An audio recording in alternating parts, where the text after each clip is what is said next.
Hello friends, welcome back to our channel.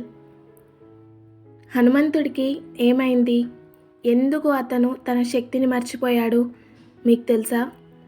ఒక్కసారి ఆలోచించండి. అపారమైన శక్తి ఉన్న ఒక వ్యక్తి తన శక్తి తనకే తెలియకపోతే ఎలా ఉంటుంది?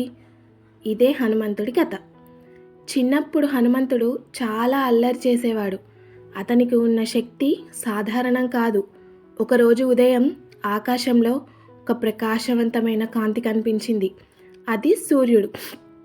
కానీ హనుమంతుడికి అది ఒక పండులా కనిపించింది. ఇది ఎంత అందంగా ఉంది, దాన్ని తినాలి అని అనుకున్నాడు. ఒక్కసారిగా అతను గాల్లోకి ఎగిరిపోయాడు. ఎగిరాడు ఎగిరాడు ఇంకా ఎగిరాడు.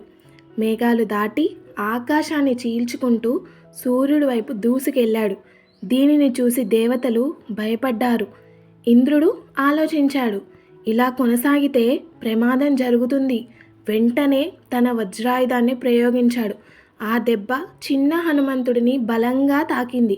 అతను కింద పడిపోయాడు. ఆ క్షణం ప్రపంచం ఒక్కసారిగా మౌనమైంది. ఇది చూసిన వాయుదేవుడు, అతని తండ్రి, అతని హృదయం బాధతో నిండిపోయింది. కోపంతో అతను గాలిని ఆపేశాడు. ఊపిరి ఆగిపోయింది. ప్రపంచం నిలిచిపోయింది. దేవతలు దిగ్భ్రాంతి చెందారు. వెంటనే వచ్చి హనుమంతుడిని రక్షించారు. అతనికి వరాలు ఇచ్చారు. అజేయమైన శక్తి, అపారమైన జ్ఞానం, అసాధారణమైన బలం అని వరాలు ఇచ్చారు దేవతలు హనుమంతుడికి. కానీ ఒక చిన్న విషయం అతని జీవితాన్ని పూర్తిగా మార్చేసింది. హనుమంతుడు చిన్నప్పటి అల్లరి వల్ల ఋషులను బాగా ఇబ్బంది పెట్టేవాడు. దాంతో వారు ఒక శాపం ఇచ్చారు. నీ శక్తి నీకు గుర్తుకు ఉండదు, ఎవరైనా గుర్తు చేస్తేనే నీకు తెలుస్తుంది. ఆ రోజు నుండి హనుమంతుడు తన శక్తిని మర్చిపోయాడు. కాలం గడిచింది. రామాయణంలో ఒక కీలక సమయం వచ్చింది. సీతమ్మను వెతకాలి, లంక చేరుకోవాలి. ముందు ఒక పెద్ద సముద్రం ఉంది. అందరూ సందేహంలో పడ్డారు. ఎవ్వరూ ముందుకు రాలేదు. హనుమంతుడు కూడా మౌనంగా నిలిచిపోయాడు. ఎందుకంటే తన శక్తి తనకే తెలియదు. అప్పుడు జాంబవంతుడు ముందుకు వచ్చాడు. అతను హనుమంతుడిని చూసి ఇలా అన్నాడు, హనుమంతుడా, నీ శక్తి అపారం.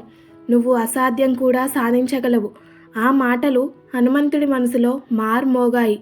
ఒక్కసారిగా అతనికి అన్నీ గుర్తుకొచ్చాయి. తన అస్సలు శక్తి కూడా గుర్తుకు వచ్చింది.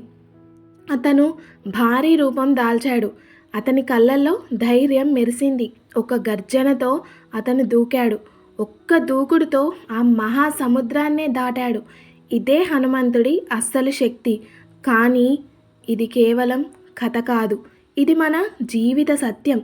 మనలో కూడా శక్తి ఉంది, కానీ మనమే మనల్ని తక్కువగా అనుకుంటాం. మనపై మనకి నమ్మకం ఉండదు. కానీ ఒకరు మనల్ని నమ్మితే మనలోని శక్తి బయటపడుతుంది. కాబట్టి మీపై మీరు నమ్మకం పెట్టుకోండి. మీలో ఉన్న శక్తి మీరు అనుకున్న దానికంటే చాలా ఎక్కువ. మీలో ఉన్న శక్తి మీరు గుర్తించి ముందుకు సాగండి. ఈ వీడియో మీకు నచ్చినట్లయితే లైక్ చేయండి, షేర్ చేయండి, కామెంట్ చేయండి, అలాగే సబ్స్క్రైబ్ కూడా చేసుకోండి.